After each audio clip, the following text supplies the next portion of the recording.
Herbalife ಪ್ರಾಡಕ್ಟ್ಸ್ನ ನಾನು ಶುರು ಮಾಡಿದ್ದೀನಿ ಆಲ್ರೆಡಿ. ಚೆನ್ನಾಗೇನೋ ಅನ್ನಿಸ್ತಿದೆ, ಆದರೆ ನಾನು ಅಂದ್ಕೊಂಡಿರೋ ಥರ ಒಳ್ಳೆ ಎಫೆಕ್ಟಿವ್ ರಿಸಲ್ಟ್ಸ್ ಸಿಗ್ತಿಲ್ಲ. ಏನೋ ಮಿಸ್ ಮಾಡ್ತಾಯಿದ್ದೀನ. ನನ್ನ ಜೊತೆ ಬಂದವರೆಲ್ಲ ತುಂಬ ರಿಸಲ್ಟ್ಸ್ಗಳು ಚೆನ್ನಾಗಿ ತೊಗೊಳ್ತಾ ಇದ್ದಾರೆ, ನನಗೆ ಯಾಕೋ ರಿಸಲ್ಟ್ಸ್ ಬರ್ತಿಲ್ಲ. ಹೀಗೆಲ್ಲ ಸಮ್ಟೈಮ್ಸ್ ನಿಮಗೆ ಅನಿಸಿರಬಹುದು. ಅನಿಸಿಲ್ಲ ಅಂದರೆ ಒಂದಲ್ಲ ಒಂದು ಅನಿಸುತ್ತೆ. ಯಾಕಂದ್ರೆ ನನಗೂ ಅನಿಸಿದೆ, ನಾನು ಕರ್ಕೊಂಬಂದಿರೋ ತುಂಬ ಜನ ಸ್ಟೂಡೆಂಟ್ಸ್ಗೂ ಇದು ಒಂದಲ್ಲ ಒಂದು ಟೈಮಲ್ಲಿ ಅನಿಸುತ್ತೆ.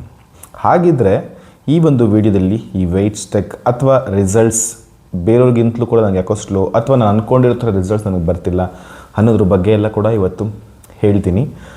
ಈ ವಿಡಿಯೋನ ನೀವು ಫಸ್ಟ್ ಟೈಮ್ ನೋಡ್ತೀರಾ, ಸಬ್ಸ್ಕ್ರೈಬ್ ಮಾಡ್ಕೊಳ್ಳಿ. ಹಾಗೆ ಪಕ್ಕದಲ್ಲೂ ಬೆಲ್ ಬಟನ್ ಕ್ಲಿಕ್ ಮಾಡಿ. ಈ ವಿಡಿಯೋನ ಪೂರ್ತಿಯಾಗಿ ನೋಡಿ, ನಿಮ್ಗೆ ಏನಿಸ್ತೋ ಹೇಳಿ ಕಾಮೆಂಟ್ ಕೂಡ ಮಾಡಿ. ಇನ್ಸ್ಟಾಗ್ರಾಮಲ್ಲಿ ನೋಡ್ತೀರಾ, ಫಾಲೋಅಪ್ ಕೂಡ ಮಾಡಿ. ಆ್ಯಂಡ್ ನಿಮ್ಮಲ್ಲಿ ಯಾರಿಗಾರ ಕೂಡ ಹೊಸದಾಗಿ ಬಾಡಿ ಟ್ರಾನ್ಸ್ಫಾರ್ಮೇಷನ್ ಚಾಲೆಂಜ್ ಶುರುವಾಗಿದೆ, ಜಾಯಿನ್ ಆಗೋದಕ್ಕೆ ನಿಮಗೆ ಇಂಟ್ರೆಸ್ಟ್ ಇದ್ದರೆ ಆ್ಯಂಡ್ ವೆಯ್ಟ್ ಮ್ಯಾನೇಜ್ಮೆಂಟ್ ಮಾಡೋಕ್ಕೆ ಇಂಟ್ರೆಸ್ಟ್ ಇದ್ದರೆ ಆನ್ಲೈನ್ ಮತ್ತು ಆಫ್ಲೈನ್ ಎರಡು ತರಹ ಕೋರ್ಸ್ ಕೂಡ ಲಭ್ಯ ಇದೆ. ಈ ನಂಬರ್ನ ಸಂಪರ್ಕಿಸಿ, ನಿಮಗೆ ಖಂಡಿತ ಹೆಲ್ಪ್ ಆಗುತ್ತೆ. Thank you so much and let's start the video. So first of all, Herbalife nutrition ಅನ್ನೋದು ಒಂದು weight management company. Herbalife nutrition ಪ್ರಾಡಕ್ಟ್ಸ್ನಲ್ಲಿರುವಂಥದ್ದು ಹೆಲ್ತ್ನ ಸುಧಾರಿಸೋದಕ್ಕೋಸ್ಕರ, ಇನ್ನೂ ಕೂಡ ಚೆನ್ನಾಗಿ ಇಟ್ಕೊಳ್ಳೋದಕ್ಕೋಸ್ಕರ ಇರುವಂತಹ supplement, food supplement, not medicine. ಮತ್ತು ಹರ್ಬಲೈಫಿಂದ ಬರುವಂತಹ ರಿಸಲ್ಟ್ಸ್ಗಳೆಲ್ಲ ಕೂಡ ವೈಯಕ್ತಿಕ ಆಗಿರುತ್ತೆ. ಹರ್ಬಲೈಫ್ ನ್ಯೂಟ್ರಿಷನ್ ಪ್ರಾಡಕ್ಟ್ಸು ಯಾವುದೇ ಕಾಯಿಲೆಗಳನ್ನ ಗುಣಪಡಿಸೋದಕ್ಕೆ ಅಂತ ಕಂಡುಹಿಡಿದಿರುವಂಥ ಔಷಧಿ ಅಲ್ವೇ ಅಲ್ಲ. ಲೈಫ್ನ ನೀವು ವೆಯ್ಟ್ ಮ್ಯಾನೇಜ್ಮೆಂಟ್ಗೆ ತೊಗೊಳ್ತೀರ, ಅಂದರೆ ವೆಯ್ಟ್ ಲೂಸ್ ಮಾಡೋಕ್ಕೆ ಹೆಲ್ಪ್ ಆಗುತ್ತೆ ಅಂತೇಳಿ ಶುರು ಮಾಡಿರ್ತೀರ. ಶುರುನಲ್ಲಿ ನಿಮಗೆ ತುಂಬ ಚೆನ್ನಾಗಿ ರಿಸಲ್ಟ್ಸ್ ಬಂದಿರುತ್ತೆ. ಬಟ್ ಹೋಗ್ತಾ ಹೋಗ್ತಾ ಯಾಕೋ ಮೊದಲಿಗಿಂತ ಯಾಕೋ ಸೇಮ್ ಪ್ರೋಗ್ರಾಮ್ ಮಾಡ್ತಿದ್ದೀನಿ. ಆ್ಯಕ್ಚುಲಿ ಮೊದಲಿಗಿಂತ ಚೆನ್ನಾಗಿ ಮಾಡ್ತಿರಬಹುದು ಪ್ರೋಗ್ರಾಮ್ಸ್ನ, ಬಟ್ ಎಲ್ಲೋ ಕೂಡ ನಿಮಗೆಲ್ಲೋ ರಿಸಲ್ಟ್ಸ್ ಸ್ಲೋ ಆಗ್ತಿದೆ ಅಂತ ನಿಮ್ಗೆ ಅನಿಸ್ತಿದೆ ಅಂತ ಹೇಳಿದ್ರೆ, ನೀವು ಪ್ರೋಗ್ರಾಮ್ ಕರೆಕ್ಟಾಗಿ ಮಾಡಿದರೆ ಅನಿಸ್ತಿದ್ದೆ ಅಂತ ಅನಿಸಿದ್ರೆ ಆ್ಯಕ್ಚುಲಿ ನೀವು ಖುಷಿ ಪಡಬೇಕಾಗಿರೋಂಥ ವಿಚಾರ ಅದು.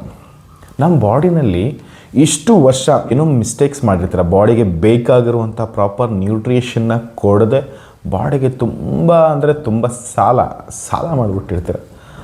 ಆ ಬಾಡಿನಲ್ಲಿ ತುಂಬ ಡಿಫಿಷಿಯನ್ಸಿ ಆಗೋಗಿರುತ್ತೆ. ಸೊ ಅದನ್ನೆಲ್ಲ ಇವಾಗ ನೀಗಿಸಬೇಕು. ಈಗ ನೀವು ಕೊಡ್ತಾ ಇರೋಂತಹ ನ್ಯೂಟ್ರಿಷನ್ ವೆಯ್ಟ್ ಮ್ಯಾನೇಜ್ಮೆಂಟ್ ಪ್ರಾಡಕ್ಟ್ಸ್ ಏನಿದೆಯೋ, ಫಾರ್ಮೋಲ್ ಆಗಿರಲಿ, ಶೇಕ್ಮೆಟ್ ಆಗಿರಲಿ, ಪ್ರೋಟೀನ್ ಆಗಿರಲಿ, ಅಥವಾ ಬೇರೆ ಮಲ್ಟಿವೈಟಮಿನ್ ಆಗಿರಲಿ, ಸೆಲ್ಯುಲಾಸ್ ಆಗಿರಲಿ, ಯಾವುದೇ ಸಪ್ಲಿಮೆಂಟ್ಸ್ ಆಗಿರಲಿ, ಎಲ್ಲದರಲ್ಲೂ ಕೂಡ ನ್ಯೂಟ್ರಿಷನ್ಸ್ ಇದೆ.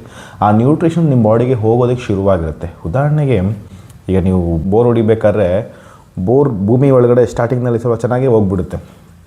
ಟಗಡ ಅಂತ ಹೋಗ್ಬಿಟ್ಟು ಒಂದು 50 ಅಡಿ 100 ಅಡಿ 150 ಅಡಿ ಹೋಗ್ಬಿಟ್ಟು ಎಲ್ಲೋ ಒಂದು ಕಡೆ ಸ್ಟಕ್ ಆಗಿಬಿಡುತ್ತೆ, ಗೊತ್ತಾ?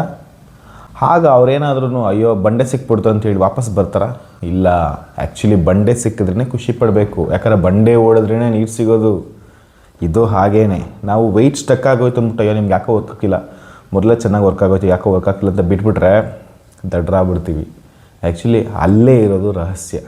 ಹೆಂಗೆ ಬಂಡೆ ಓಡಿದ್ರೆ ನೀರು ಸಿಗುತ್ತೋ, ಈ ಟೈಮಲ್ಲಿ ಪೇಷನ್ಸ್ ಇಟ್ಕೊಂಡ್ರೆ ಬಾಡಿ ರಿಕವರಿ ಆಗಿ ಬಾಡಿ ಬಹಳ ಚೆನ್ನಾಗಿ ರೆಡಿ ಆಗುತ್ತೆ. ಹರ್ಬಲೈಫ್ ನ್ಯೂಟ್ರಿಷನ್ ಪ್ರಾಡಕ್ಟ್ಸ್ ಅನ್ನೋದು ಬರೀ ವೆಯ್ಟ್ ಮ್ಯಾನೇಜ್ಮೆಂಟ್ ಅಲ್ಲ, ಇದು ಬಾಡಿ ಟ್ರಾನ್ಸ್ಫಾರ್ಮೇಷನ್ನಲ್ಲಿ ನಿಮ್ಗೆ ಹೆಲ್ಪ್ ಮಾಡುತ್ತೆ. ಅದಕ್ಕೆ ಈ ಥರ ಟೈಮಲ್ಲಿ ನಿಮಗೆ ಬಂಡೆ ಸಿಗುತ್ತೆ. ಅದನ್ನು ನೀವು ಪೇಷನ್ಸಾಗಿ ಇಟ್ಕೊಂಡು ಕೋಚ್ ಜೊತೆ ಕೂತ್ಕೊಂಡು ನೀಟಾಗಿ ಮಾತಾಡೋಕ್ಕೆ ಶುರು ಮಾಡಿ, ನೀಟಾಗಿ ರಿಸಲ್ಟ್ಸ್ನ ಎನ್ಹ್ಯಾನ್ಸ್ ಮಾಡೋದು ಹೇಗೆ ಅಂತ ಕಲ್ತ್ಕೋಬೇಕು. ನೀವು ಪ್ರೋಗ್ರಾಮ್ನ ಕರೆಕ್ಟಾಗಿ ಮಾಡಿದ್ರೆ ಬಿಟ್ಬಿಡಿ, ತಲೆ ಕೆಡ್ಸ್ಕೊಳಕ್ಕೆ ಹೋಗ್ಬಿಡಿ, ನಿಮ್ಮ ಬಾಡಿ ಮಾಡ್ಕೊಳ್ಳುತ್ತಲ್ಲ. ನೀವು ಮಾಡಬೇಕಾದ್ರು ಪೇಷನ್ಸ್, ಪ್ರೋಗ್ರಾಮ್ನ ಚೆನ್ನಾಗಿ ಅಷ್ಟೇ. ಅದನ್ನು ಬಿಟ್ಟು ನೀವು ಎಕ್ಸ್ಟ್ರಾ ಏನೂ ಮಾಡೋ ಅವಶ್ಯಕತೆ ಏನಿಲ್ಲ, ಸ್ಟ್ರೆಸ್ ಮಾಡ್ಕೊಳ್ಳೋ ಅವಶ್ಯಕತೆ ಏನಿಲ್ಲ. ನೀವು ಆ 5 ಪಿಲ್ಲರ್ಸ್ಗಳು ಕೂಡ ನೀಟಾಗಿ ನೆಟ್ಟಿಗೆ ಕರೆಕ್ಟಾಗಿ ಮಾಡ್ತಿದ್ರೆ ಸಾಕಾಗುತ್ತೆ. ಇದು ಒಂದು. ಆ್ಯಂಡ್ ಸೆಕೆಂಡ್ ಥಿಂಗ್, ಇಂಥ ಟೈಮಲ್ಲಿ ಡೈವರ್ಷನ್ಗಳು ಚೆನ್ನಾಗ್ಬಿಟ್ಟು ಅಯ್ಯೋ ಎಷ್ಟು ಮಾಡೋದು ಆಗ್ತಿಲ್ಲ, ಒಂದು ವಾರದಿಂದ ಅಲ್ಲೇ ಇದೆ ವೆಯ್ಟು ಅಂತೇಳಿ ತಿಂದ್ಬಿಡೋದು, ಏನೋ ಒಂದು ಮಾಡಿಬಿಡೋದು, ಏನೋ ಒಂದು ಮಿಸ್ಟೇಕ್ ಮಾಡಿಬಿಟ್ರೆ ಆ್ಯಕ್ಚುಲಿ ಕಷ್ಟ ಆಗುತ್ತೆ. ಹಂಗೆ ಮಾಡೋಕ್ಕೆ ಹೋಗಬೇಡಿ. ಒಂದು ಅದ್ಭುತವಾದ ರಿಸಲ್ಟ್ಸ್ ಬರೋದನ್ನು ನೀವೇ ಹಾಳು ಮಾಡ್ಕೊಳ್ತಿರ್ತೀರ.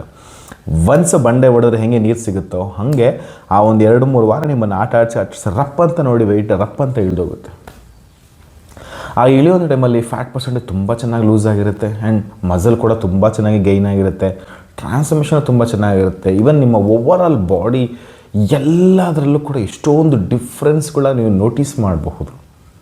ಸೊ ಅದಕ್ಕೆ ತುಂಬ ಇಂಪಾರ್ಟೆಂಟ್ ಪೇಷನ್ಸ್.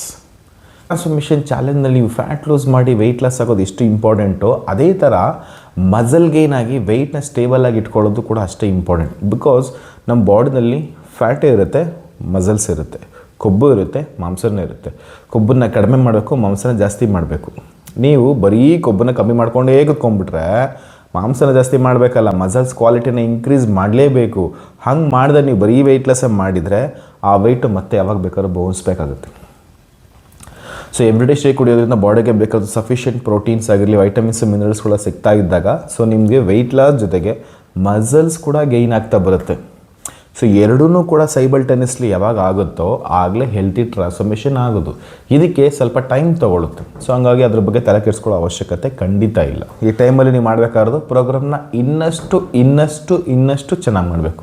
ಯಾಕಂದ್ರೆ ನನಗೂ ಒಂದು ಸರ್ಟನ್ ಆಫ್ ಟೈಮಲ್ಲಿ ಸ್ಟಕ್ ಆಗೋಗಿತ್ತು. ಆಲ್ಮೋಸ್ಟ್ ಒಂದು ತಿಂಗಳಿಗೆ 5-6 kg ಇಳಿಸ್ದವನಿಗೆ 1 ತಿಂಗಳಲ್ಲಿ 1 kgನೂ ಇಳಿದಿರಲಿಲ್ಲ ನಾನು. ಬಿಕಾಸ್ ಪ್ರೋಗ್ರಾಮ್ ಕರೆಕ್ಟಾಗಿ ಮಾಡಿದ್ದೀನಿ, ಆದರೂ ಬಟ್ ಇಳಿದಿರಲಿಲ್ಲ. ನಾನು ಕೂಡ ಕೋಚ್ ಜೊತೆ ಕೂತ್ಕೊಂಡು ಮಾತಾಡೋದು ಈಗಲ್ಲ, ಇನಿಷಿಯಲ್ ಡೇಸ್ ಸರಿ ನನಗೂ ಅವಾಗ ಇದೇ ಥರದ್ದೇ ಏನೋ ಹೇಳಿದ್ದು. ಸೊ ನಾನು ಕೂಡ ಆಯಿತು ಅಂದ್ಬಿಟ್ಟು ನಾನು ಸುಮ್ಮನೆ ಆಗ್ಬಿಟ್ಟು ಅಲ್ಲಿಂದ ಆಚೆ ನಾನು ತಲೆನೇ ಕೆಡ್ಸ್ಕೊಳ್ಳಿಲ್ಲ. ವೆಯ್ಯಿಂಗ್ ಮಿಷಿನ್ನ ನಾನು ತಲೆ ಕೆಡ್ಸ್ಕೊಳಕ್ಕೆ ಹೋಗಲ್ಲ, ಬಿಟ್ಬಿಟ್ಟಿದೆ. ಆಮೇಲೆ ಒಂದು ಸಲ ರಪ್ಪ ಅಂತ ಒಂದು 3 kg ಇಳಿದೋಯ್ತು ಒಂದೇ ಸಲ. ಒಂದು 2-3 ದಿವಸಕ್ಕೋ ಏನೋ ರಪ್ಪ ಅಂತ ಇಳಿದೋಯ್ತು. ಆಮೇಲೆ ನೋಡ್ತೀನಿ ಮಸಲ್ಗಳು ತುಂಬ ಚೆನ್ನಾಗಿತ್ತು, ಫ್ಯಾಟ್ ಲಾಸ್ ತುಂಬ ಚೆನ್ನಾಗಿತ್ತು. ಹಾಗೆ ಆ ಥರ ನಿಮಗೂ ಬರೋದಿರುತ್ತೆ. ಪೇಷನ್ಸ್ ಇಟ್ಕೋಬೇಕು. ಯಾಕಂದ್ರೆ ರಾತ್ರಿ ನೀವು ದಪ್ಪ ಆಗಿರಲ್ಲ, ರಾತ್ರಿ ನೀವು ಸಣ್ಣ ಆಗೋದು ಇಲ್ಲ. ಸ್ವಲ್ಪ ಟೈಮ್ ತೊಗೊಳುತ್ತೆ. ಸೊ ನೀವು ಆಗ್ತದ್ದು ಹೆಲ್ತಿ ಟ್ರಾನ್ಸ್ಫಾರ್ಮೇಷನ್. ಯಾವುದೋ ಲೈಪೋಸಕ್ಷನಿಂದ ಕೊಬ್ಬನ್ನ ಕರಗಿಸಿ ಕಿತ್ತು ಬಿಸಾಕ್ತಾ ಇಲ್ಲ. ಸೊ ನಿಮ್ಮ ಬಾಡಿನೇ ರೆಡಿ ಮಾಡೋಕ್ಕೆ, ರಿಪೇರಿ ಮಾಡೋದಕ್ಕೆ, ರಿಕವರಿ ಮಾಡೋದಕ್ಕೆ ಬಿಟ್ಟಿದ್ದೀರ. ಹಾಗಿದ್ಮೇಲೆ ಟೈಮ್ ಕೂಡ ಕೊಡಬೇಕು. ಸೊ ಹೋಪ್ಫುಲಿ ನಿಮ್ಗೆ ಅರ್ಥ ಆಯಿತು ಅಂತ ಅಂದ್ಕೊಳ್ತೀನಿ. Thank you so much and bye by.